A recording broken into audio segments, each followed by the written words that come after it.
The wind howled like a wounded animal through the gaps in the cabin walls. Eleanor Caldwell pressed another strip of cloth into the crack near the window, her fingers stiff with cold. The oil in her lamp flickered low, casting dancing shadows across the rough-hewn logs. Outside, the January storm of 1877 raged against the Mogollon Rim, 18 miles from the nearest soul in Pine Crossing. She counted her remaining supplies again. A half sack of damp cornmeal, 3 spoonfuls of lard, maybe 2 days' worth of lamp oil if she was careful. The wood pile by the stove had dwindled to kindling and a few gnarled mesquite branches that would burn too fast and too cold. Her father's anvil sat silent in the corner, gathering frost. James Caldwell had been dead 3 months now, taken by the lung fever before the first snow. Eleanor Nora, as he'd called her, had stayed on alone, too stubborn to sell to the land speculators, too proud to beg charity in town. The wolves called from the ridge, their voices threading through the storm. Closer tonight, hungrier. Then came the knock. 3 solid raps that cut through the wind's fury. Nora's hand found the Winchester propped by the door. No one traveled in weather like this, no one with good intentions. Anyway, the knock came again, patient, measured. "Who's there?" Her voice cracked from disuse. A traveler seeking shelter. The voice was deep, accented in a way that made her grip the rifle tighter. "My name is Samuel Birdsong. I have food to share." Nora's stomach clenched at the mention of food, but she held her position. The newspapers from Pine Crossing were full of stories raids, murders, settlers found with arrows in their backs. Yet her mother's Bible sat on the shelf, its pages marked at the parable of the Good Samaritan. "How do I know you're alone?" "You have my word." "The word of a stranger ain't worth much." A pause. Then, "True. But I have dried meat and corn. Enough for many meals. I need only warmth for the night." The wind drove ice crystals through the door cracks, stinging her cheeks. The fire in the stove wheezed its last breath. If she didn't let him in, she might not survive the night anyway. If she did. "You armed?" she called. "A knife, for hunting. Leave it on the porch. Step back 10 paces. She heard the soft thud of something hitting the boards, then footsteps crunching through snow. Nora lifted the heavy wooden bar, cracked the door an inch. Wind and snow burst through the gap, nearly tearing the door from her grip.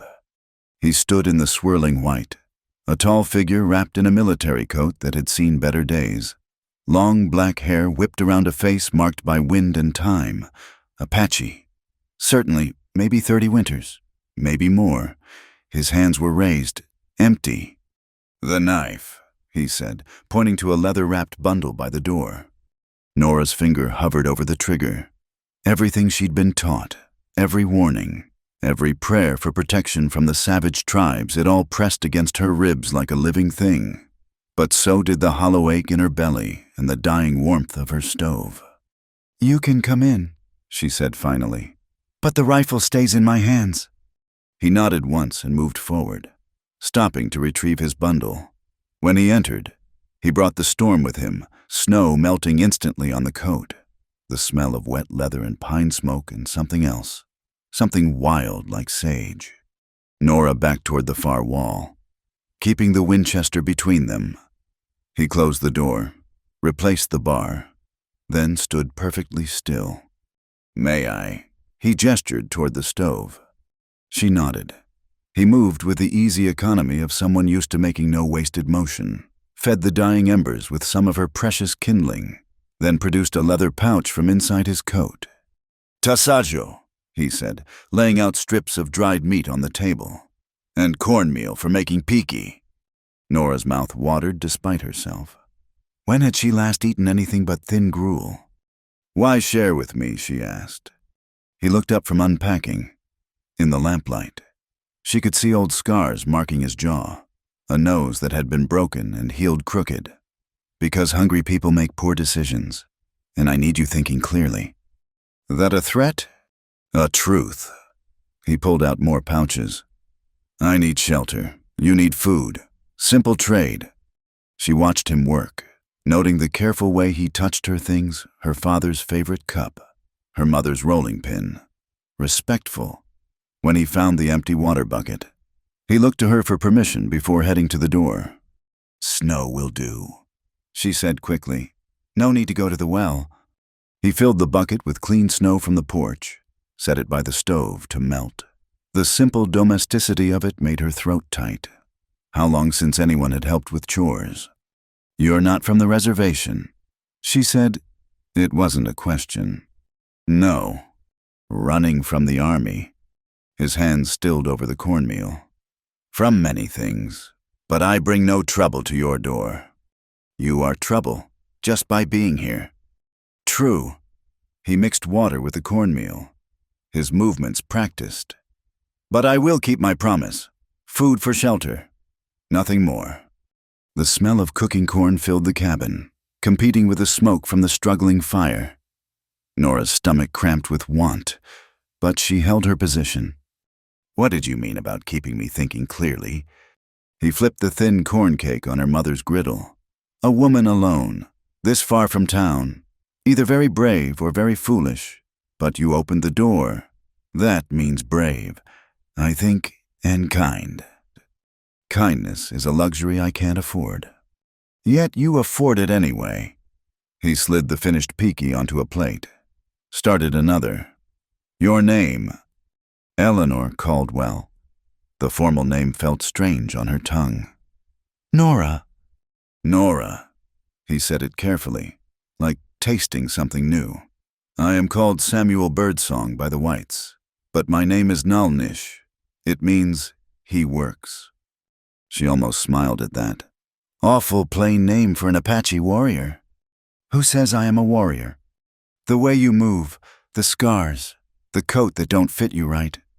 He looked down at the blue military coat. It was a cold winter. The man who wore it had no more need. The implications hung in the air between them.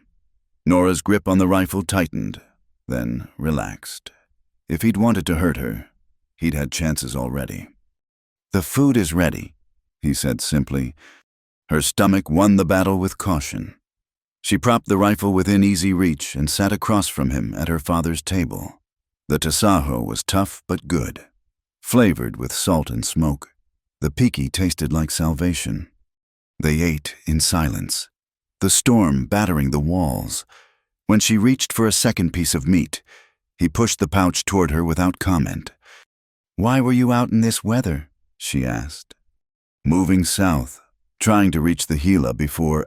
He stopped. Before the army finds you. Before many things. He rewrapped the remaining food, placed it in the center of the table. This is yours now. Payment for the night. And tomorrow. Tomorrow the storm may break, or it may not. We will see. She studied his face in the lamplight, searching for deception. Found only weariness and something else, a careful hope. Maybe the same thing she felt when she'd lifted that door bar. You can sleep by the stove, she said. I'll take the bed in the corner. The rifle stays with me. Fair. He helped her hang blankets to create a privacy screen, then settled on the floor near the warmth. Nora lay in her narrow bed, the Winchester cold against her side, listening to the stranger's breathing mix with the storm's rage. Nalnish, she said into the darkness. Yes. That promise you made, about bringing no trouble, can you keep it? A long pause. I will try, but trouble has a way of finding people like me, and people who help people like me.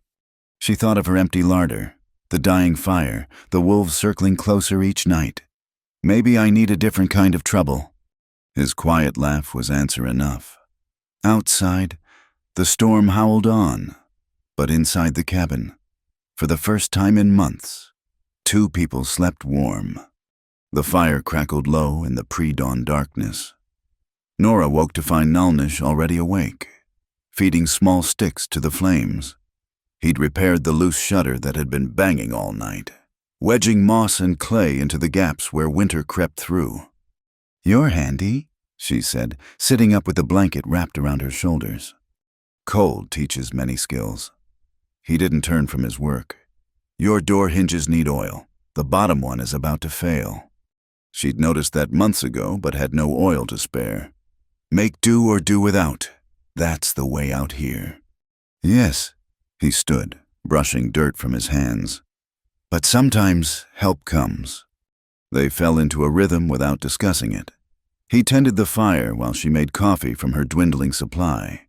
He showed her how to stretch it with roasted corn, giving it a nutty flavor that wasn't half bad. She showed him where her father had kept his tools, watched as he fashioned a temporary hinge pin from a bent nail. Your father was a smith, he observed, running his hand over the anvil. Best in Boston, he claimed, came west for the lung air. Didn't help in the end. I'm sorry, she shrugged, but her throat tightened. We all got our time. His ran out, is all. The day stretched quiet between them. Storm still raged, but gentler now. Nalnish worked on small repairs, the shutter, the door, a broken board in the floor that had been trying to trip her for weeks. Nora mended a torn shirt, stealing glances at him when she thought he wasn't looking. You're wondering about my name, he said suddenly. She flushed. Maybe. Nalnish was my grandfather's name. He works. Not glorious like Eagle Warrior or Stormbringer. His mouth quirked. But grandfather said working hands build more than fighting hands destroy. Smart man. He was, until the soldiers came to Bosque Redondo. His voice went flat. Then even working hands had to learn to fight. She knew about Bosque Redondo, the Long Walk, even in Boston. They'd heard stories. You were there. I was young. 8 winters. He shaped a new peg for the shutter. Old enough to remember. Young enough to survive. And your family. Some walked on to the spirit world. Some survived to walk home. He fitted the peg carefully. We don't speak their names now. It calls their spirits back from peace. Nora understood that. She hadn't spoken her mother's name aloud since the consumption took her. Barely spoke her father's, as if saying the names would make the loss fresh again. I was schooled, she said, needing to fill the silence. Back in Boston. Can read and write. Do figures. Know some doctoring from my mother herbs and such. Useful skills. Not much call for them here. Can't eat books. Can't trade letters for cornmeal. You'd be surprised. He tested the shutter. It swung smooth and silent. My people need those skills. The agents cheat us because we can't read their papers. Children sick because no one knows the white man's medicine alongside our own. Thought your people wanted nothing to do with white ways. Some say that. Others say we must learn to walk in both worlds or perish in the space between. He moved to the water bucket, breaking the ice that had formed on top. But this is talk for another time. You have a chain here that needs mending. It was the chain for the water kettle, broken these past weeks. She'd been using a strip of leather that charred a little more each day. Nalnish examined the links with careful fingers. I need heat to fix this proper. Your father's forge. Coal's all gone. Haven't had the money. He nodded, unsurprised. Then we make do. He rummaged in his pack, producing a small crucible and some silver pellets. Trade silver. We'll make a soft solder. She watched him work, heating the crucible in the fire, using her father's tools with easy familiarity. You know smithing. Every skill is useful when you have no home. He worked flux onto the broken links. My uncle knew metalwork, taught me before. So many sentences ended that way out here. What made you trust me? She asked. Last night, you could have forced your way in. His hands stilled. Force breaks more than doors. My grandmother taught me watch how a person moves when they think no one sees. You hung that blanket for privacy but gave me the warm spot. Speaks to character. Or foolishness. Sometimes the same thing. The solder flowed silver bright between the links. Besides, you didn't shoot when you could have. Also speaks to character. Maybe my aim's just poor. He smiled then, the first real smile she'd seen. It changed his whole face, made him younger. With that Winchester, I think not. You handle it like someone who knows the weight of taking life. She had, once, a rabid coyote going after the chickens, but she understood he meant more than that. The weight of choosing not to shoot when fear said otherwise. The chain cooled slowly.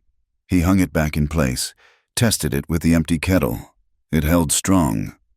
There, he said. Small fix, but it matters. Thank you. The words felt inadequate. What do I owe for this? Nothing. You shared your roof. I share my skills. That's not how the world works? No. He packed away his tools. Then how does it work? Take what you can. Give nothing back. Trust nobody. She heard her own bitterness and winced. Ah. He settled back by the fire. That's one way, but it makes for cold nights and colder hearts. Better cold than dead. Is it? He pulled something from his pack, a small wooden flute. May I? She nodded, curious. The notes that emerged were low and sweet. Nothing like the martial fifes she'd heard in town. The melody wound through the cabin like smoke. Speaking of wide spaces and star-filled nights. When it ended, the silence felt different. Fuller. My daughter loved that song, he said quietly. Daughter, past tense. Nora's chest tightened. I'm sorry. She walks with the spirits now, but the song remembers her. He wrapped the flute carefully. This is why I trust. Eleanor called Nora, because if I don't, her memory becomes only loss. No laughter, no kindness, no songs by the fire. That why you really knocked not the storm. The storm was real enough, but yes, he met her eyes. I heard the silence of this house from the ridge. One person's silence, not empty silence. Knew whoever was here understood about before and after. She thought about that as evening drew close, about the difference between empty and alone, about the weight of silence when it's all you have left. Play again, she asked. The song, this time when the notes rose. She closed her eyes and let them carry her. Somewhere in the melody. She heard her mother humming over morning bread, her father's hammer ringing on good steel, all the befores that made the afters bearable. When she opened her eyes, Nalnish was watching her with something like understanding. Names have power, he said softly.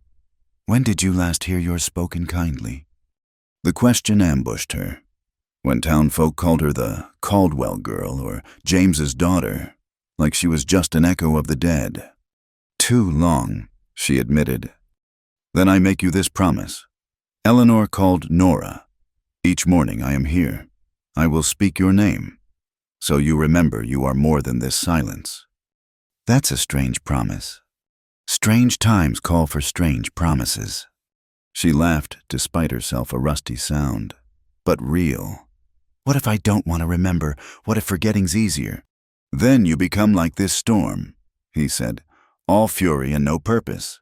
Breaking things that don't need breaking. The wind chose that moment to rattle the windows, as if in argument. But the repaired shutter held strong, and the chain swung gentle over the fire, and two people sat in companionable silence as night drew its curtains close. Later, as she lay in her bed listening to his steady breathing, Nora whispered her mother's name into the darkness. Just once, just to see if it still hurt. It did, but like the ache of cold fingers coming back to warmth, it felt like healing rather than harm. Dawn came pale and reluctant through the frost-etched windows. Nora woke to find Nalnish standing motionless by the door, head tilted like a hunting dog catching scent. What is it? She reached for the Winchester. Tracks, fresh ones, around the barn. Her blood chilled. Wolves. No. He pulled on the military coat. Men, 3, maybe 4. Before she could respond, he slipped outside. She dressed quickly, fingers fumbling with buttons, then positioned herself by the window. Through the warped glass, She watched him circle the barn, reading signs in the snow that meant nothing to her eyes. He returned with a face carved from stone. "My people, they're close." "Your people." Her grip tightened on the rifle. "You said you traveled alone." "I do, but others follow the same paths." He moved to his pack, checking its contents. "They probably saw smoke from your chimney. Wondered who lived so far from town. And if they come here, then we see what kind they are." His eyes met hers. "Not all Apache are the same, just as not all whites are the same." She wanted to argue, but couldn't. Hadn't she proved that herself by opening her door? The morning stretched taut as new barbed wire. They went through the motions of breakfast, but every sound outside made them freeze. Then, just as the sun reached its meager peak, they came. 3 men materialized from the tree line like smoke given form. The youngest looked barely past 20, all sharp angles and barely contained energy. Behind him, an older man moved with the careful economy of someone who'd survived too many battles. The third hung back, face half hidden by long hair, something in his stillness that spoke of recent grief. Nalnish stepped onto the porch. Words flew between them in Apache quick, harsh syllables that sounded like argument. Nora caught her name once, maybe twice. The young one, quick as thought, vaulted onto the porch to peer through her window. She met his gaze steady on, rifle visible but not raised. "Easy to take," he said in accented English, loud enough for her to hear.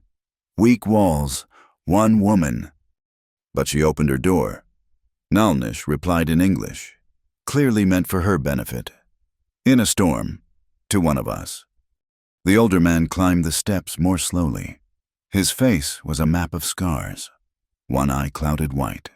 When he spoke, his voice carried the weight of command.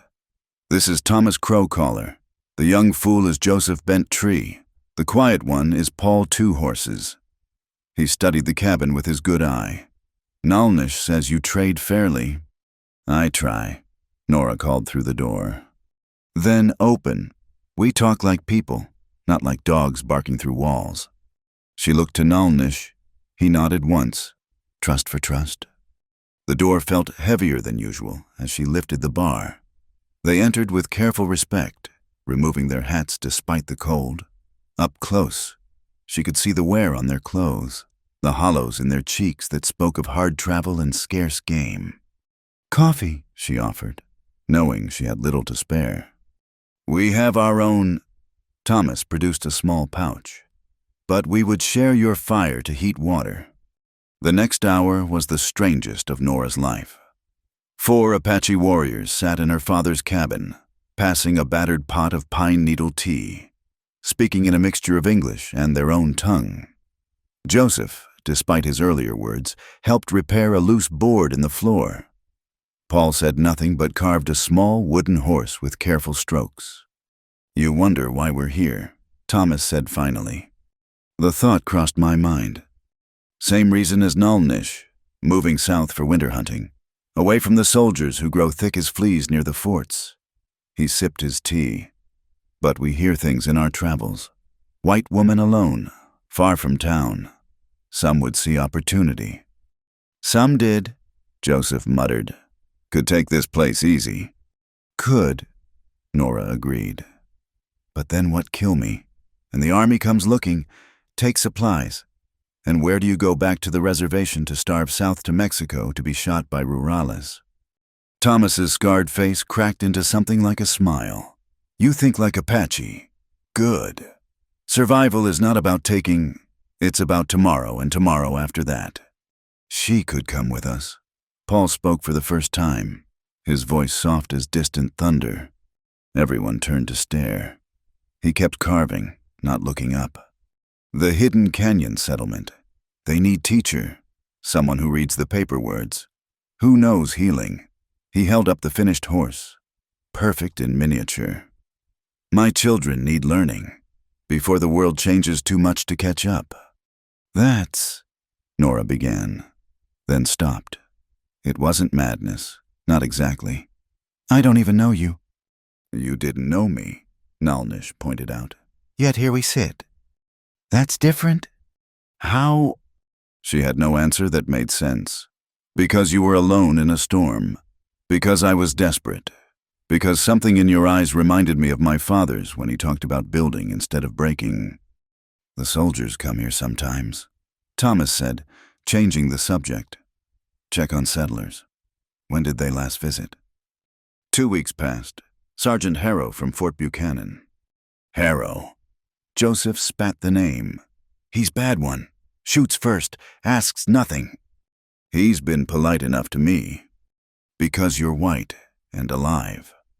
Joseph's young face hardened. He finds us here. He won't. Nora surprised herself with the firmness.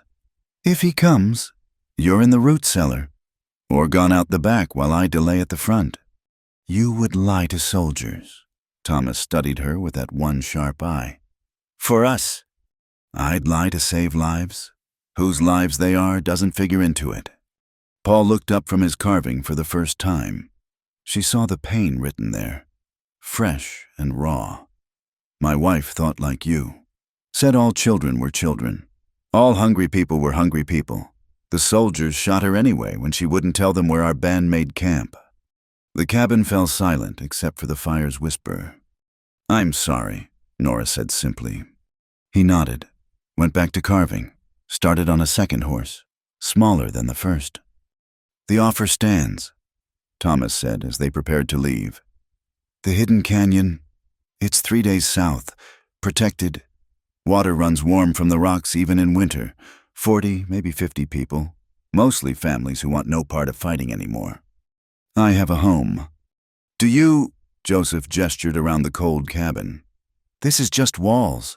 Home is where people know your name, where children run to greet you, where your skills matter. The boy speaks truth sometimes, Thomas admitted, though it pains me to say it. They filed out as quietly as they'd come. Thomas and Joseph melted back into the trees, but Paul lingered. These are for your kindness, he said, pressing the carved horses into her hands. If you come, my children would like to meet the woman who makes horses.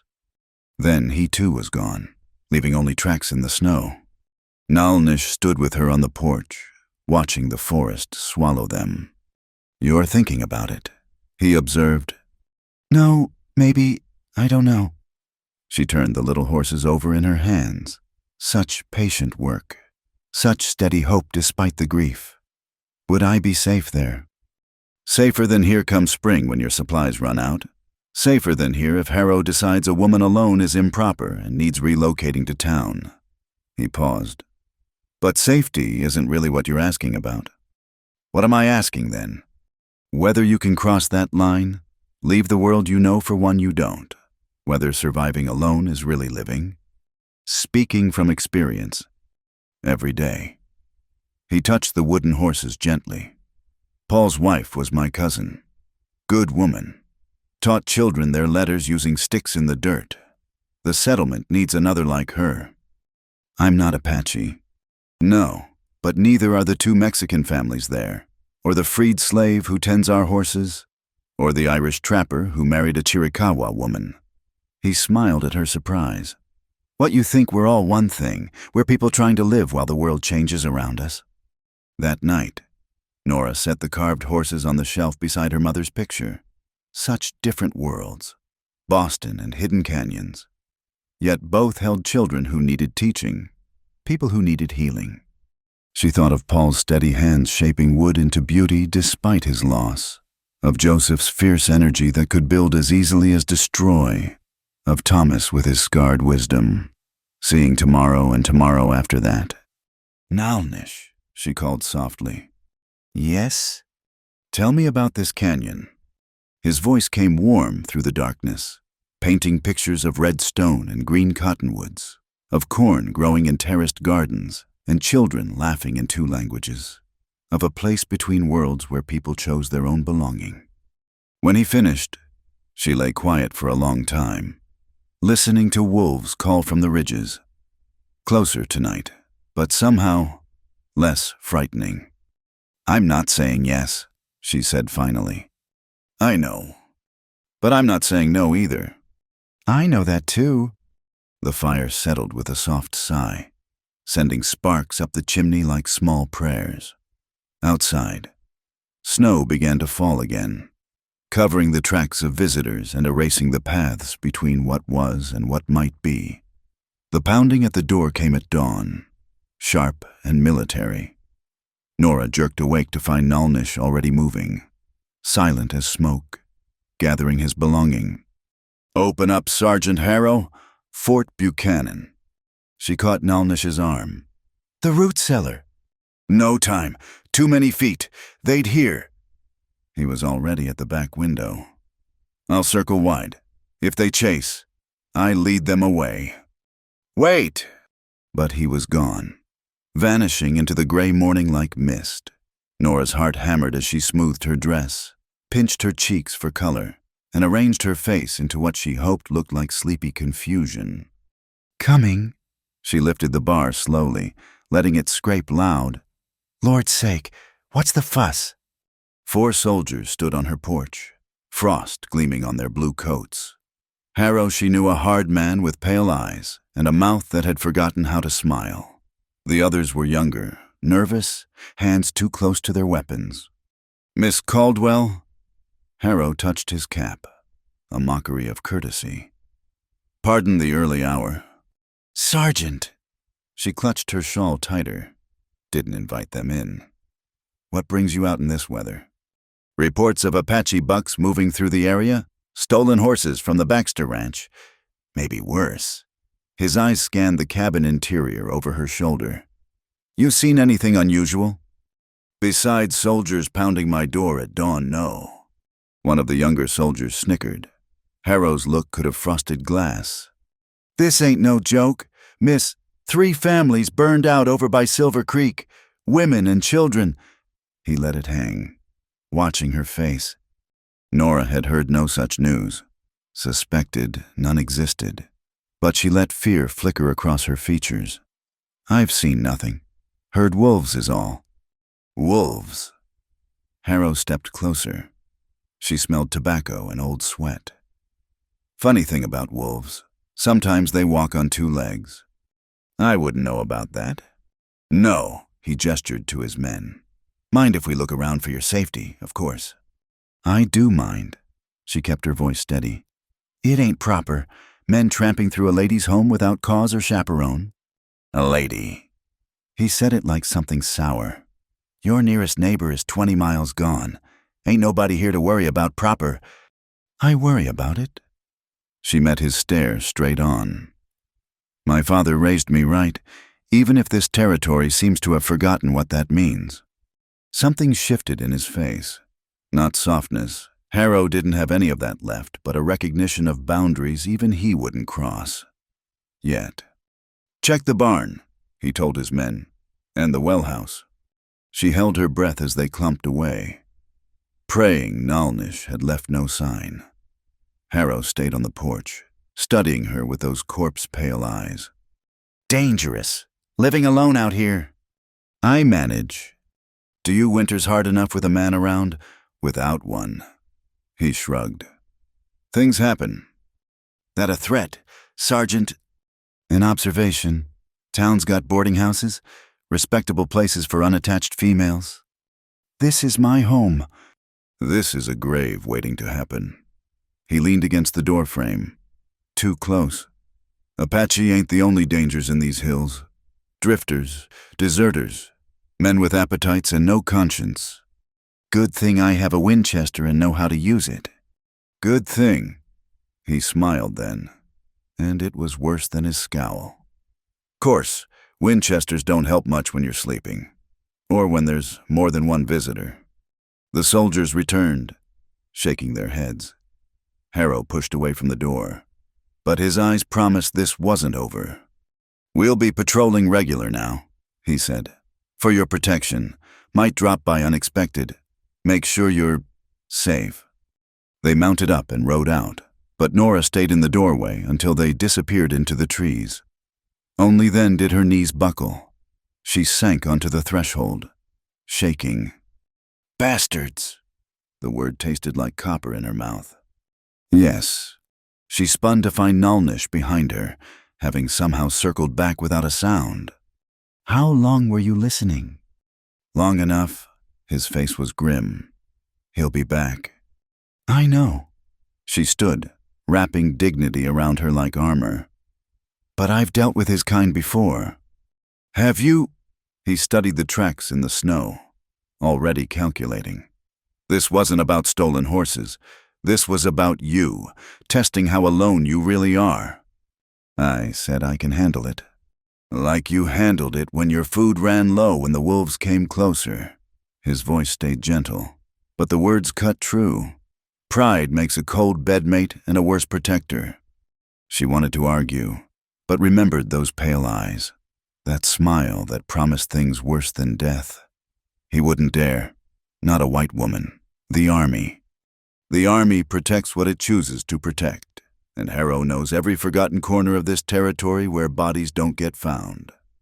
They went inside, barred the door, but the cabin felt smaller now. Less refuge than trap. I need time to think, she said. Time is what we don't have. He pulled out a leather pouch, began mixing something herbs, tobacco, things she didn't recognize. They'll be back tonight, maybe tomorrow, but soon. You don't know that. I know men like Harrow. Knew them at Bosque Redondo. Knew them on every reservation. He lit the mixture. Let sweet smoke curl toward the rafters. They take what they want and call it civilization. She slumped at the table, suddenly exhausted. So I run, give up everything my father built, let them win. Or you choose where to make your stand, with people who'll stand beside you. Your people don't know me. They know enough. He sat across from her. You fed a stranger, lied to soldiers, kept faith when fear said otherwise. That's all they need to know. And if Harrow follows, if I bring trouble to your canyon, then we face it together, like we've faced soldiers before. His eyes went hard. At least there you wouldn't face it alone. She thought of Paul's carved horses, of Thomas talking about tomorrow and tomorrow, of children needing letters and numbers, of mothers needing herb knowledge for fevered babies. I can't just leave. This was my parents' dream. Was it, or was it just the farthest they got before death caught up? The words stung because they might be true.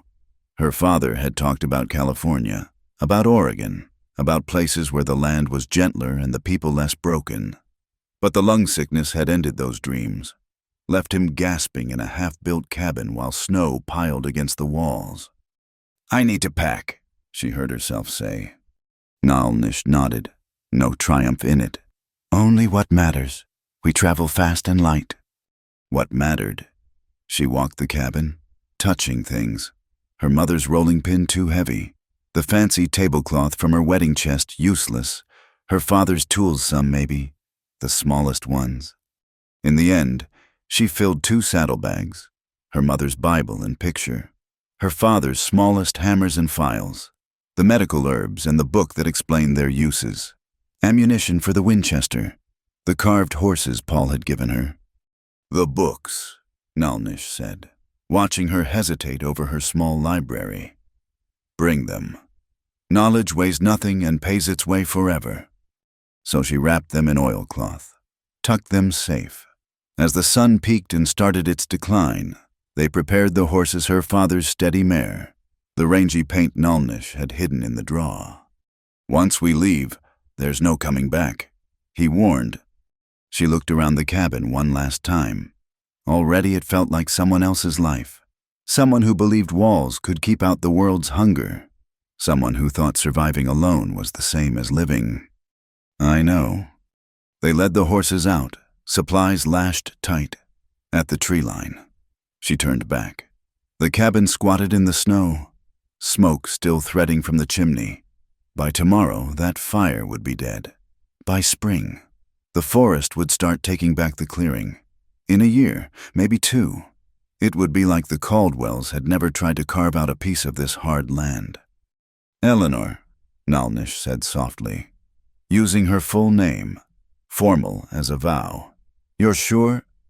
She thought of Harrow's pale eyes, of wolves circling closer, of silent dinners and cold beds and talking to herself just to hear a human voice. Then she thought of a warm canyon where children played in 2 languages and carved horses waited on shelves. Call me Nora, she said, and turned her horse south. Behind them, twilight gathered in the clearing. Soon Harrow would return to find an empty cabin, a mystery that would gnaw at him like hunger.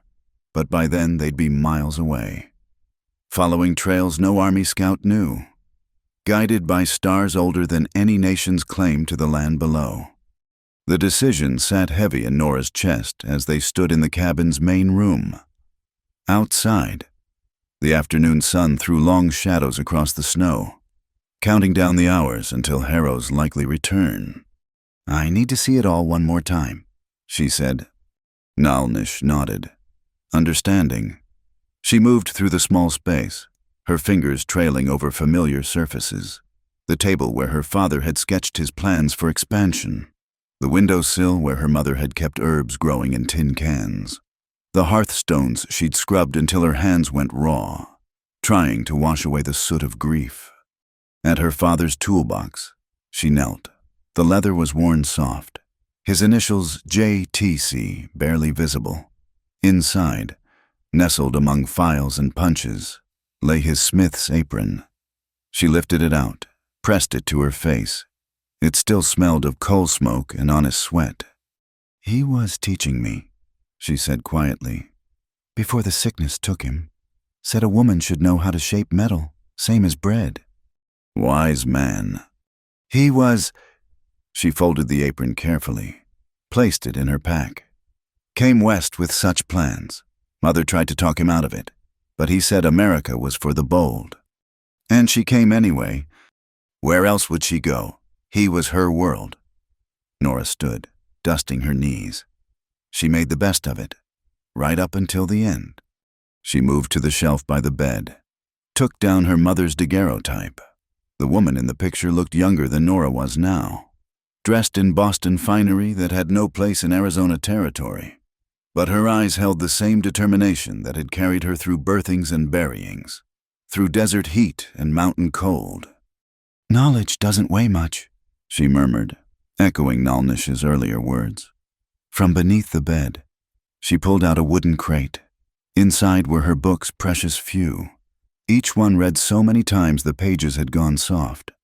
The Bible, of course, Pilgrim's Progress, a medical text her mother had somehow acquired, a primer for teaching letters. The children will need these, she said, wrapping each in oilcloth. They will. She hesitated over her father's ledger, filled with his careful notations. Nails forged, horseshoes shaped, dreams deferred. In the end, she left it. Let the cabin keep some secrets.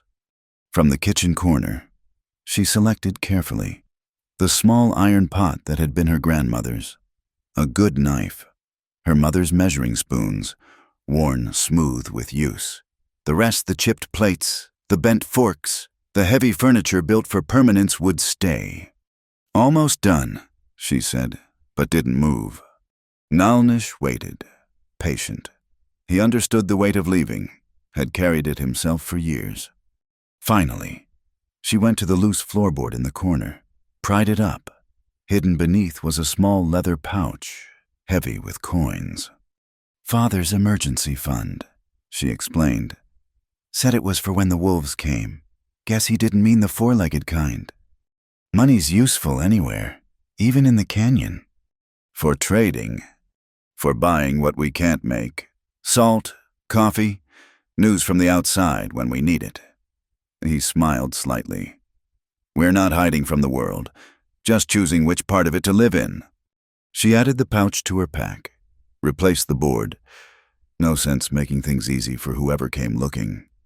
As the sun touched the western peaks, they made their final preparations. The horses stood ready, breath steaming in the cold air. Nora had grain for them, enough for a few days. After that, they'd rely on Nalnish's knowledge of winter grays.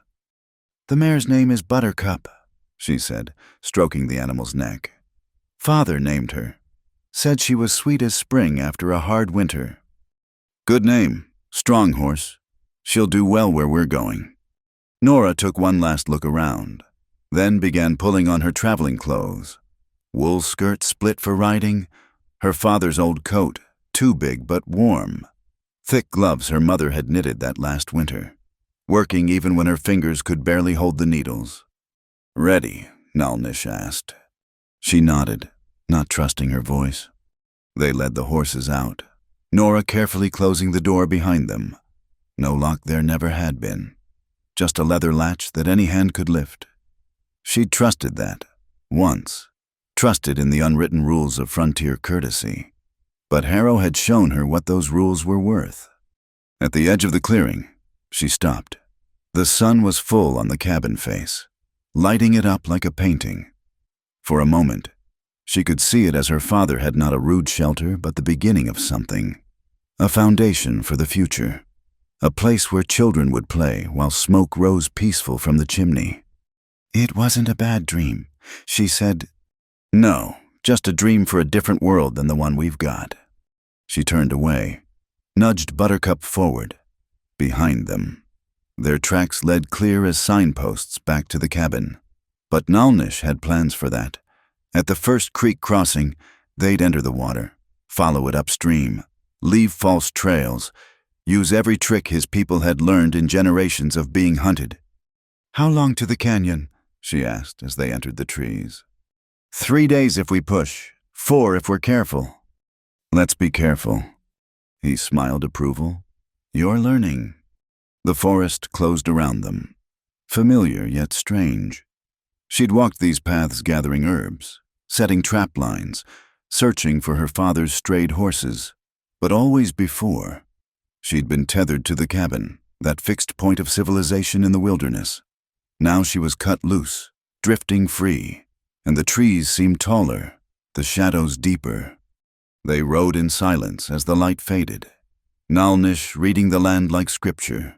At a rocky outcrop, he dismounted, studied the ground. Others have passed this way, he said, 2 days ago, maybe 3. Apache, Thomas and the others. Perhaps, or strangers. We'll go wide, pick up the trail farther south. She didn't question his caution. Trust had to be earned, even among his own people. Maybe especially then. As full dark approached, they made cold camp in a hollow screened by thick juniper. No fire, the smoke would beckon like a flag. They hobbled the horses close, shared dried meat and hard biscuit, drank water that tasted of leather and long keeping. You can still go back, Nalnish said quietly. I could circle around, lead any followers away. You could return to the cabin, tell Harrow I forced you to guide me, then escaped. He wouldn't believe it. Maybe not, but it might buy you time to get to town, find proper lodging, start over the right way. The right way. She pulled her coat tighter. In a boarding house with rules about curfews and callers taking in washing or sewing until some man decides I'm respectable enough to marry. That's not starting over, that's giving up. Some would say it's surviving.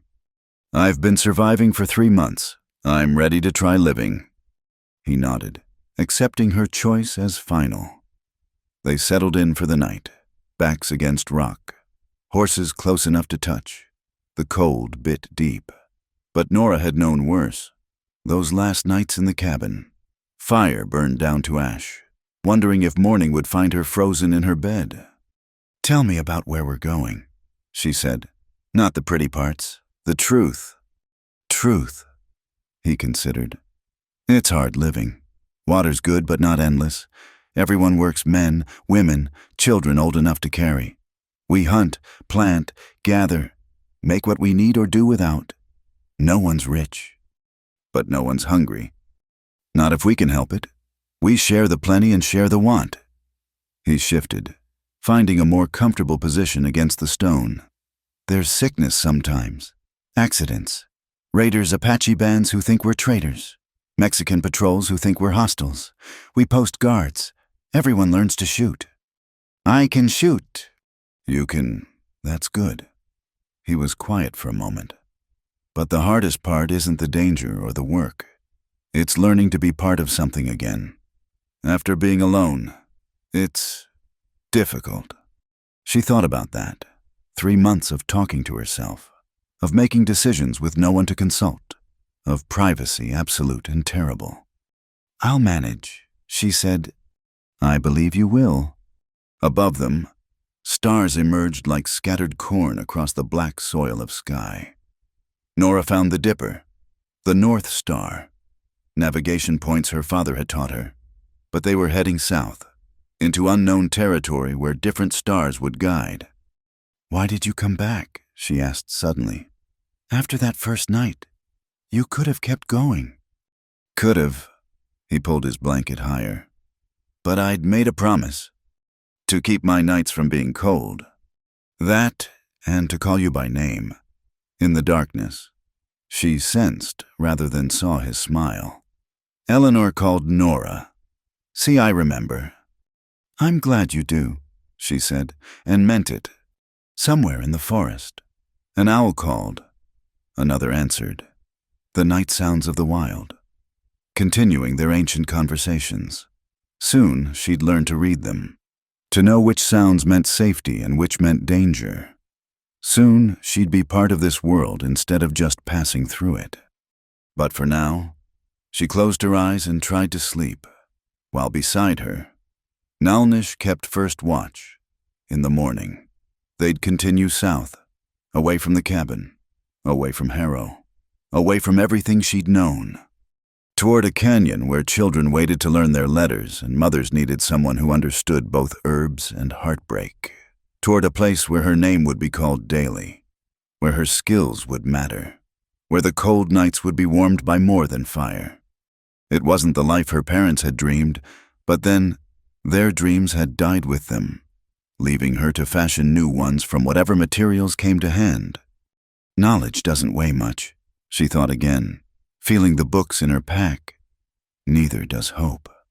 With that thought, she drifted into sleep, while above them the stars wheeled on, marking time and distance and the invisible lines between one life and another.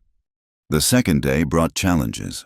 They woke to find fresh snow had fallen, covering their tracks but also making new ones painfully visible. Nalnish studied the sky with concern.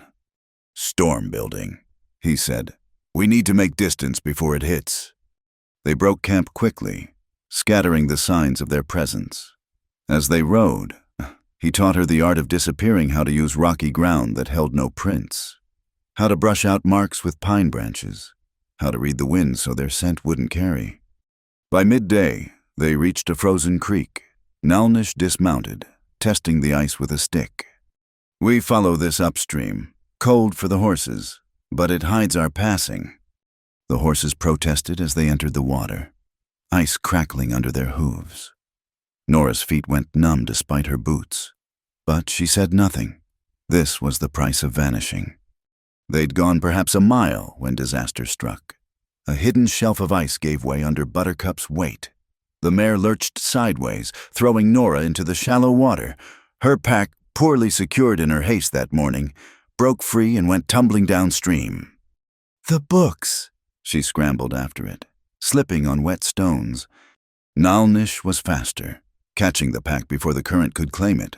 But water had already soaked through the oilcloth. Her mother's Bible dripped steadily. The medical text was half ruined. "I'm sorry," she said, fighting tears as she assessed the damage. "I should have tied it better." "Accidents happen." He helped her spread the books on rocks to dry. "Words don't wash away so easy. They'll survive." But she saw her carelessness for what it was, the mistake of someone not used to this life. In her cabin, things stayed where you put them.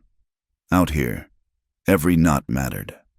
They lost precious time drying what they could, repacking carefully, when they finally moved on. The storm Nalnish had predicted was bearing down. Wind drove ice crystals horizontal, cutting exposed skin like tiny knives. "There," he pointed to a cluster of rocks forming a natural shelter. "We waited out." They crowded into the space, horses pressed close for warmth. Nalnish produced a small fire kit, managed to coax flames from damp wood. The smoke had nowhere to go, making their eyes stream, but warmth was worth the discomfort. I'm slowing us down, Nora said. You're learning. He fed the fire carefully. 3 days ago, you wouldn't have known to save the books first. Wouldn't have thought about what matters most. 3 days ago, I had a roof. Did you, or did you have a prison with walls you built yourself? She wanted to argue, but couldn't. Those last weeks in the cabin had been a kind of death slow, quiet, but death all the same. Just her and the cold and the dwindling supplies, waiting for an ending she couldn't name. The storm raged through the night. They dozed fitfully, taking turns keeping the fire alive. When dawn came gray and reluctant, the world had transformed. Snow lay thick, smoothing out landmarks, making everything foreign. This is good, Nalnish said, reading her worry. Our tracks from yesterday are gone. Harrow will have to guess which way we went. They pushed on, slower now, breaking trail through the drifts. The horses labored, sides heaving. When they stopped to rest at midday, Nora noticed Nalnish favoring his left side. You're hurt. Old wound. Cold makes it complain. He wouldn't meet her eyes. It's nothing. But she saw how he mounted stiffly, how his face tightened when the horse's gait jarred him. Pride. She was learning. Wasn't just a white failing. That evening they made better camp, finding a cave deep enough to shelter properly. Nalnish showed her how to bank a fire for warmth without smoke, how to arrange stones to reflect heat. As they worked, he told stories careful teaching wrapped in entertainment. My grandfather knew these trails before the white soldiers came. He showed me this cave when I was young. Said every stone was a memory, every path a story. Learn them all. He said, someday the stories will be all we have left. Was he right? About many things. Nalnish adjusted the firestones. But not everything. We have more than stories. We have hands that work and hearts that hope. That's enough to build on. On the third morning, they woke to find visitors. Tracks circled their camp wolves, drawn by the scent of horses and humans. The prints were huge, speaking of animals made bold by winter hunger. Pack hunters, Nalnish said quietly. They're following us. Will they attack? Not in daylight, not while we're strong. But if one of the horses goes lame... He didn't finish. They rode with new urgency, the sense of being stalked adding weight to every shadow. Nora found herself checking their back trail constantly, Winchester loose in its scabbard. The land grew rougher, forcing them to dismount and lead the horses through narrow defiles and over tumbled rocks. Late afternoon brought a new challenge. As they crested a ridge, Nalnish suddenly pressed her down, finger to lips. Below, in a sheltered valley, smoke rose from several fires. Apache, she whispered. He studied the camp with eyes that missed nothing. No, bounty hunters, 6, maybe 7. They're following someone's trail. Her blood chilled. Our trail. Can't tell from here, but we go around, add 5 miles, but safer. 5 miles might as well have been 50 to the exhausted horses. But Nora just nodded. Safe was better than sorry, as her mother used to say. They backtracked carefully, then struck out across a maze of arroyos and washouts. The detour ate up daylight. By the time they found the main trail again, shadows were long and the temperature dropping fast. There, Nalnish pointed to a line of red cliffs.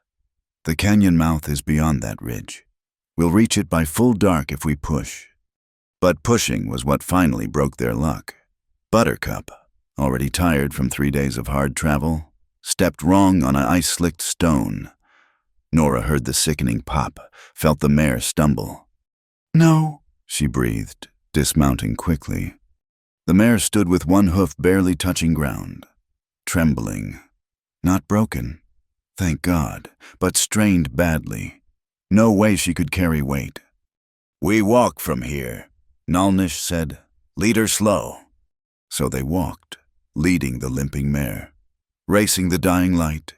Behind them, somewhere in the gathering dark, wolves howled.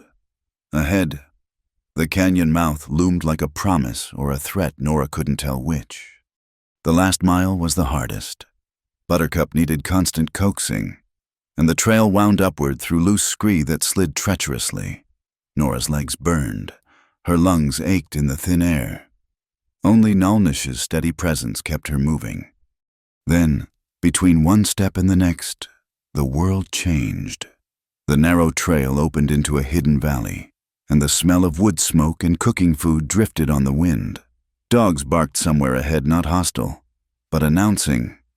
Almost there, Nalnish said, "The sentries have already seen us." Sure enough, two figures materialized from the shadows. Joseph Benttree she recognized, though he looked different, less hostile, more curious. The other was a woman about Nora's age, carrying a rifle with easy competence. "So," Joseph said, looking between them, "she came after all." "She came," Nalnish confirmed, "and needs help. The mare is lame." The woman stepped forward, running gentle hands over Buttercup's leg. "Not bad. Poultice and rest will cure it. I'm Maria Santos. Welcome." And just like that, without ceremony or fanfare, Nora entered her new life. The canyon opened before them, revealing adobe buildings mixed with traditional wickiups, gardens tucked into sheltered spots, and people Apache, Mexican, a few others going about the evening business of living. Children ran between the dwellings, their laughter echoing off stone walls. Women called them to supper in multiple languages. Men worked on various tasks, some she recognized, others foreign. It was a whole world, hidden in plain sight. "Overwhelmed?" Nalnish asked quietly. "Yes," she admitted. "Good. Means you understand what you're seeing." He touched her shoulder briefly. "Come, let's get the mare to shelter, then find you a place to sleep. Tomorrow is soon enough to start becoming part of this." As they walked deeper into the settlement, Nora caught sight of Paul Two Horses sitting with a group of children, carving by firelight. He looked up, saw her, and smiled a real smile. Not the grieving mask he'd worn at her cabin. One of the children, a girl of maybe 6, tugged at his sleeve and pointed. Paul nodded, said something that made the children giggle. Then the little girl broke away from the group and ran toward them. "You're the teacher lady," she announced in accented English. "Papa said you would come. He made you horses." "He did," Nora said, finding her voice. "And they're beautiful. What's your name?" "Sarah. Sarah Two Horses. I already know some letters. Want to see?" And before Nora could answer, the child was drawing in the dirt with a stick, making careful of crooked letters. Nora. "Papa taught me. Said it was important to know the teacher's name." Nora's throat tightened. After months of silence, of being nobody to nobody, here was a child who'd learned her name before she'd even arrived, who'd been waiting for her. "That's perfect. Sarah, tomorrow. Would you like to learn more letters?" The girl's face lit up like sunrise. "Yes, and numbers too. Papa says numbers are important for trading fair." "Numbers too," Nora promised, as Sarah ran back to the other children, chattering excitedly. Nalnish guided Nora toward a small adobe house built against the canyon wall. "This will be yours," he said. "It's not much, but it's warm and dry. The family that built it moved on last spring. We've been waiting for the right person to fill it." The door was real wood, hung proper on leather hinges. Inside, someone had already lit a fire in the corner hearth, a narrow bed with a corn-shuck mattress, a table and 2 chairs, shelves for her books, pegs for her clothes. It wasn't much, but it was hers in a way the cabin had never really been. That had been her father's dream, inherited by default. This was chosen, earned by a decision to trust strangers and travel hard roads.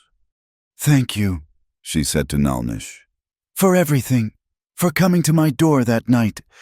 "Thank you," he replied, "for opening it." He left her then, promising to return in the morning to show her around properly. Nora unpacked slowly, setting her water-damaged books on the shelf, hanging her father's apron on a peg.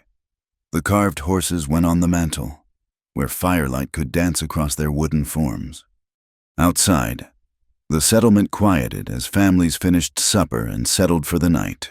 But the silence here was different from her cabin's silence, full instead of empty, chosen instead of imposed. She'd made it. 3 days of hard travel, mistakes and wolves and bounty hunters. But she'd made it. Tomorrow there would be children to teach, people to meet, a new life to build. But tonight, for the first time in months, Eleanor Nora Caldwell fell asleep to the sound of other heartbeats nearby, other lives continuing their patient rhythms. She was alone in her little house, but not alone in the world. And that, she thought as sleep claimed her, made all the difference. The canyon settlement woke before dawn. Nora heard the sounds through her adobe walls, quiet footsteps, low voices, the clank of water buckets.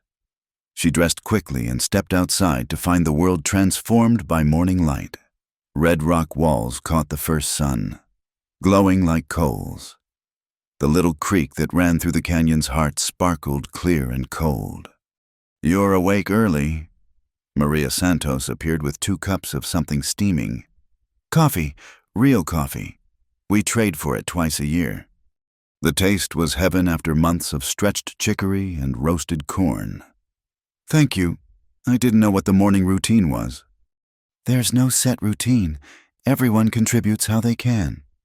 Maria gestured toward the central area where people were gathering. Morning circle is where we share news, make plans. You should come. The circle included perhaps 30 adults, with children darting between them like minnows. Thomas Crow Collar sat on a flat stone, that one sharp eye taking in everything. He nodded when he saw Nora. "The teacher has arrived safely," he announced. Others murmured welcome. Paul's children have been asking for months when they would learn proper letters. "Where do I set up?" Nora asked. "I'll need a space for lessons." An older Apache woman stood. Her hair was steel gray, her back straight despite her years. "I am Ruth Singing River. The children can use the winter lodge. It has good light and stays warm." The meeting continued discussions of hunting parties, guard rotations, needed repairs. Nora noticed how decisions emerged from consensus rather than command. When disagreement arose about sharing venison from a recent hunt, they talked it through until everyone nodded agreement. After the circle dispersed, Nalnish showed her to the winter lodge. It was perfect, a long, low building with real windows facing south. Someone had already moved in split log benches and a large flat stone that would serve as a writing surface. "Will this do?" he asked. "It's wonderful." She ran her hand over the smooth stone. "Better than anything I had imagined." By the time she'd arranged the space to her liking, children had begun gathering outside. Not just Apache, she counted 2 Mexican children, a boy who looked part Negro, and a girl with red hair who might have been Irish. They clustered in groups, whispering and pointing. "Come in," Nora called. "Let's see what we can learn together." They filed in slowly, the younger ones bold, the older ones wary.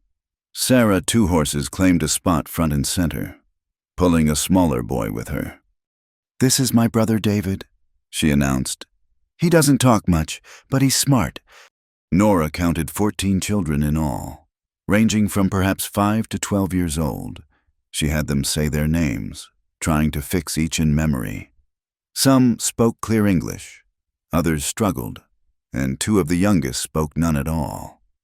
"We'll start simple," she said, taking up a piece of charcoal. "Who knows what this is?" She drew an A on the stone. Several hands shot up. "It's what the agent writes on papers," one boy said, "before he takes our food rations." Not the answer she'd expected, but she worked with it. "Yes, the agent uses letters, but letters belong to everyone. They're tools, like knives or needles, and tools can protect us." She had their attention now. These children understood the need for protection. The first lesson was the alphabet song her mother had taught her, modified for children who knew different sounds. She showed them how letters made their names, had each child trace their initial in the dirt. "Why do we need white man's letters?" asked an older boy. Marcus Crow-Collar Thomas's grandson, by the look of him. "Show me your hand," Nora said. He held it out suspiciously. "See these calluses? They're from work, making things, building things. Letters are tools for building too. Build a fence to keep your horses safe. Build a contract to keep your land safe." "Contracts can be broken," Marcus said. "The agents break them all the time." "Yes," Nora agreed. "But it's harder to steal from someone who can read what they're signing. Harder to cheat someone who can do their own figures." She taught for 2 hours, until the children grew restless. As they scattered for the midday meal, several pressed small gifts into her hands: a blue stone, a feather, a handful of piñon nuts. "They like you," Ruth Singing River observed from the doorway. "That's good. Children know truth from lies." The afternoon brought different work. Maria took her to see the gardens, ingenious terraces carved into southern-facing slopes, catching and holding the sun's warmth. "We grow what we can," Maria explained. "Corn, beans, squash, some pepper plants I brought from Sonora. It's not enough to feed everyone, but it helps." "I had seeds," Nora said, "in my pack. Bean seeds my mother saved, if they didn't get too wet." "We'll see. Every seed is precious here." They worked side by side, clearing winter debris from the beds. Maria told her story as they worked husband killed by ruralis, flight north with 2 young children, finding sanctuary in the canyon through Apache friends of her husband's family. "It's not an easy life," she said, "but it's life. That's more than many have." As the sun dropped toward the western rim, Nora heard a commotion near the canyon entrance. The hunting party had returned, but something was wrong. She could see it in the way they held themselves, the quick conference with the sentries. Thomas Crow-Collar's voice carried clear, "How many?" 5, maybe 6, well-armed. That was Joseph Benttree. They made camp at Willow Springs. That's only 8 miles north. Bounty hunters. Most likely, they had Apache scalps hanging from their saddles, fresh ones. The words sent ice through Nora's veins. She'd heard of the scalp bounties Mexican provinces paying gold for Apache hair. No questions asked about age or guilt. Within minutes, the relaxed atmosphere of the settlement transformed. Women gathered children. Men checked weapons. There was no panic, just the practiced efficiency of people who'd faced this before. "Will they find us?" Nora asked Ruth, who was calmly organizing the women. "Perhaps, perhaps not. The canyon has many guardians, the rocks that hide our smoke, the paths that confuse strangers. But we prepare for the worst." Nora found herself assigned to the medical supplies, working with an Apache woman named Elizabeth Manyhorses who knew herb craft. Together they prepared bandages, poultices, tinctures for pain. "You've done this before," Elizabeth observed. "My mother taught me, and there's been need since." "There's always need." Elizabeth's hands never stopped moving, grinding willow bark for fever tea. "That's why we're glad you're here. 2 who know healing are better than 1. As darkness fell, the mood grew tenser. Guards were doubled. The children, sensing the adults' worry, grew quiet and clingy. Nora found herself with Sarah and David, 2 horses pressed against her sides as their father took his turn at watch. "Will the bad men come?" Sarah whispered. "I don't know," Nora said honestly. "But if they do, we're ready." "Papa says you're brave, says you lie to soldiers for Nalnish." That was different. That was just talking. "Talking can be brave too," the little girl said with startling wisdom. Near midnight, one of the sentries whistled a sound like a night bird, but with an edge of warning. Everyone tensed. Then came voices, speaking Apache too quick for Nora to follow. "Scouts returning," someone translated. The hunters moved on, followed the old trail south toward the border. The relief was palpable but muted. They'd been lucky this time. But spring would bring more hunters, more threats. It always did. As people drifted back to their homes, Nalnish appeared at Nora's side. "You did well today, teaching the children, working the gardens, preparing for trouble. You fit in." "I'm trying." "No, not trying, doing." He paused. "There's something else. Tomorrow, some of us scout the hunters' trail, make sure they're really gone. I'll be going. Be careful. Always. But if something happens," he gestured toward the settlement, "they need what you know, not just letters and numbers. The healing, the white man's ways of thinking, how to read their intentions." "Nothing's going to happen." "Probably not. But this is the life we chose, knowing that any dawn might bring wolves 2-legged or 4. He smiled slightly. "Still glad you came." She thought of her cold cabin, of Harrow's pale eyes, of winters spent talking to ghosts. Then she looked at the warm lights of the settlement, heard the soft voices of families settling for sleep. "Yes," she said, "I'm glad." He nodded and disappeared into the darkness. Nora made her way home, where Paul's carved horses caught the dying firelight. She touched them gently, thinking of children learning their letters, of gardens waiting for spring, of all the tomorrows that might or might not come. Outside, guards kept watch against the night, but inside the canyon, people slept knowing they weren't alone, that when trouble came, and it would come, they would face it together. She prepared for bed, hanging her father's apron carefully, checking that her mother's Bible was drying properly on the shelf. Tomorrow she'd teach numbers, start a proper school schedule. Tomorrow she'd learn more names, more stories, more skills for canyon life. But tonight, she simply sat by her fire and listened to the settlement breathe around her dogs settling, babies fussing, couples murmuring through thin walls, the sound of community, the sound of home.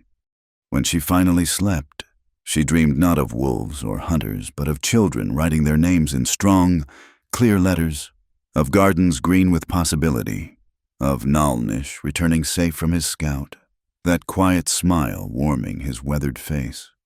She woke once in the deep night to hear an owl calling from the rim rocks. This time, she knew it was just an owl. She was learning the difference between real danger and shadows, between reasonable fear and the paralysis of being alone. In the morning, there would be work. There would always be work in a place like this, teaching, healing, building, watching. But there would also be purpose, and after months of mere survival, purpose felt like wealth beyond measure. The owl called again, and somewhere in the settlement, a baby cried briefly before being soothed, life continuing its ancient rhythms, marked now by new voices, new hopes, including hers. 6 months later, the canyon had transformed with spring. Snowmelt fed the creek until it sang against the rocks. The gardens burst with new growth, including shoots from Nora's mother's beans, carefully tended in the warmest corner. Children ran between lessons and chores, brown and pink faces equally sun-touched, their voices mixing English, Apache, and Spanish into a language all their own. Nora stood in the doorway of the winter lodge, now permanently the school, watching her students practice their letters. The roughest boy, Marcus Crow-Caller, helped little David Two Horses shape his numbers. Sarah had become her unofficial assistant, distributing precious paper they'd traded for with a traveling merchant. "Miss Nora," a breathless boy ran up. "Riders coming. From town." Her blood chilled, but she kept her voice calm. "How many?" "Just 2, Mr. Nalnish says come to the meeting ground." She found most of the settlement gathered, weapons discreet but ready. 2 riders waited at the canyon entrance. One was Sergeant Harrow, the other a younger soldier she didn't recognize. Harrow's pale eyes swept the crowd until they found her. "Miss Caldwell." He touched his cap with mocking courtesy. "The territorial government's been worried about you." As you can see, I'm well. Are you living among hostiles? That's not what I'd call well for a white woman. Thomas Crow Caller stepped forward. These are peaceful people. We farm, we trade, we bother no one. Peaceful. Harrow spat the word. Tell that to the settlers you've raided, the cattle you've stolen.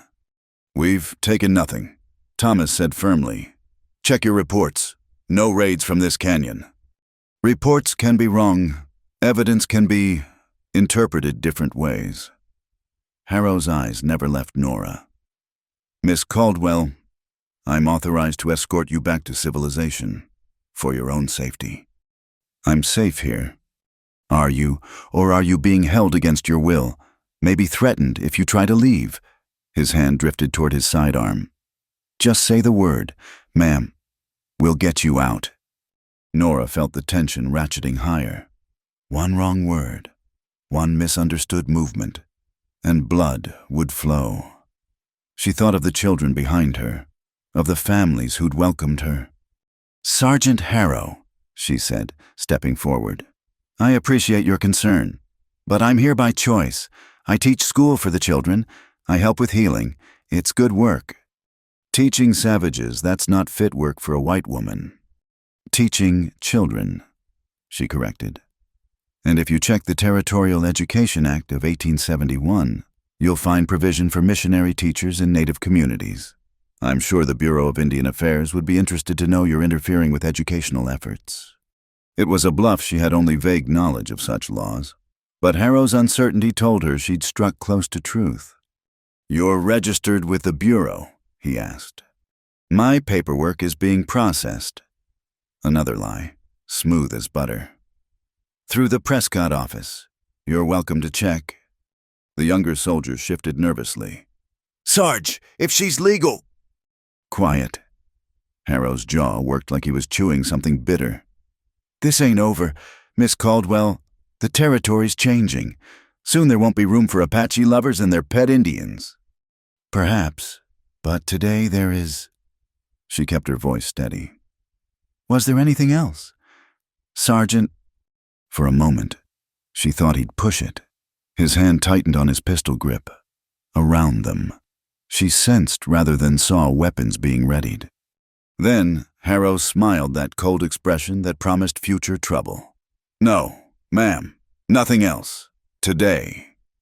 He turned his horse. Let's go, private. They watched until the riders disappeared beyond the canyon mouth. Only then did people breathe again. That was dangerous, Thomas said quietly. He'll be back. Maybe, but I bought us time. Nora's hands shook now that the crisis had passed. I need to write letters. Make my lies into truth. I know people in Prescott who might help. Do it, Ruth Singing River advised. Use their own rules against them. That evening, the settlement celebrated survival with a feast. Venison from the hunters, fresh greens from the gardens, flatbread baked on hot stones. Musicians brought out drums and flutes. Children danced while adults clapped time. Nora found herself pulled into the circle by Sarah and her friends. She tried to follow the steps, laughing when she stumbled. The music was unlike anything from her Boston childhood, wild and free and absolutely alive. You dance like a white woman, Maria teased. I am a white woman. No, Maria corrected, smiling. You were. Now you're just Nora. As the evening wore on, Nalnish appeared at her elbow. He'd been quiet since the confrontation, watching from the edges. Walk with me, he asked. They strolled along the creek, away from the noise. The first stars were appearing, bright in the clear air. You handled Harrow well, he said. I was terrified. Good. Fear keeps you sharp, but you didn't let it rule you. He stopped by a large cottonwood. There's something I should tell you. Her heart sped up. What? The Territorial Survey is coming through this area. Within the year, maybe sooner. They'll map everything, including this canyon. And then it becomes official. On their maps, in their records. Harder to hide. Harder to just live. He looked at her. Some families are already talking about moving deeper into Mexico. Are you? He was quiet for a long moment. I've been running for 10 years, moving camp to camp, never staying long enough to matter. Then I knocked on your door. And I let you in. Yes, and showed me that sometimes standing still takes more courage than running. He turned to face her. But I can't ask you to. You're not asking. I'm choosing. She touched his arm. 6 months ago, I chose to leave everything I knew. It was the best choice I ever made. Even with Harrow, even with what's coming. Especially then, these children need their school. The families need someone who can navigate both worlds. And She paused, choosing words carefully. I need to be needed, to be more than just my father's daughter or my mother's memory. He covered her hand with his. You're already more teacher, healer, friend, the one who stood between guns and spoke truth to power. Pretty words. True words. He reached into his pocket, drew out something small. This is for you. It was a silver button, intricately carved with a design she couldn't make out in the dimness. What is it? My grandmother's. One of the few things that survived the long walk. She gave it to my mother, who gave it to my sister, who... He stopped. It should be worn, not hidden. Will you take it? Nora understood the weight of the gesture. This wasn't just a gift, it was a declaration, a promise, a request. Yes, she said simply. He helped her pin it to her collar, fingers gentle. When he finished, they stood close, breathing the same night air. Nalnish Samuel, I should tell you. Shh. He touched her lips lightly. No more words tonight. Dance with me instead. Here there's no music. Listen. He took her in his arms, formal as any Boston dance master. Hear the creak, the wind, the night birds. That's music enough. They swayed together under the stars. Two people who'd found each other across impossible divides. Her head fit perfectly under his chin. His hands were warm through her dress. It was nothing like the reels and quadrilles of her youth, and everything like coming home. Later, walking back to the settlement, they passed the school, through the window. Nora could see the slate with tomorrow's lessons still chalked up.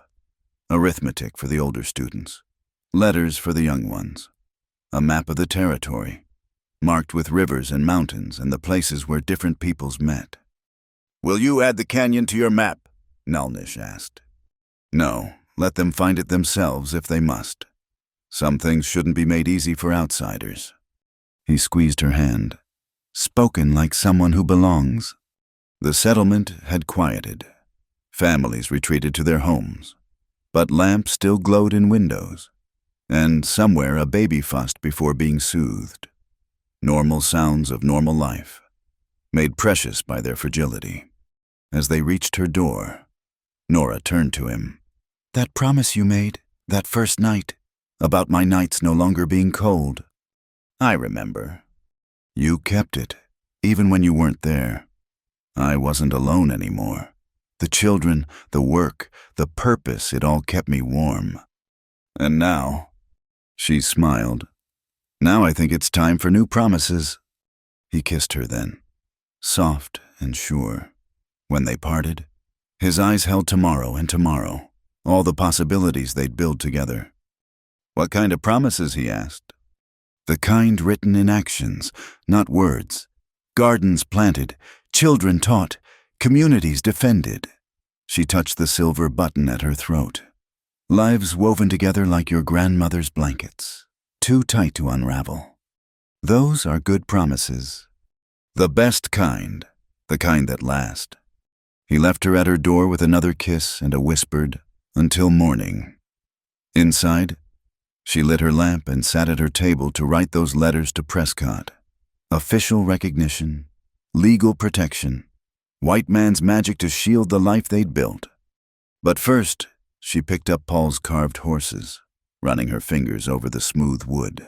Such patient work, like everything here, building one careful piece at a time. Outside her window, the canyon walls rose into darkness, but within their shelter, 50 souls slept secure. Tomorrow there would be lessons. Marcus would struggle with long division while Sarah helped the little ones with their names.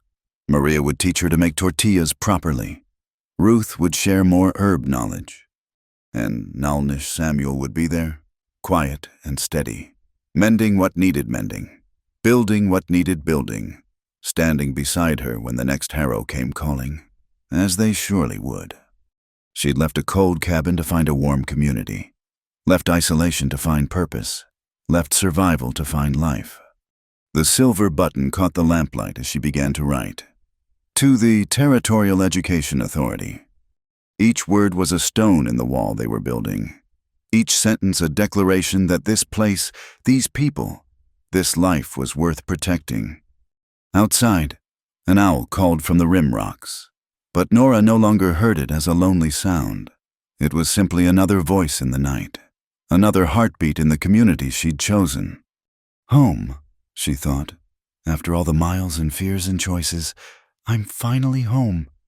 Thank you for listening to this story of the Wild West. I'm curious to know where you're enjoying this tale. Are you listening at home, during your commute, or perhaps somewhere else? Please subscribe to the From Wild West channel and share your thoughts in the comments. I'd love to hear what resonated with you in Eleanor and Samuel's journey.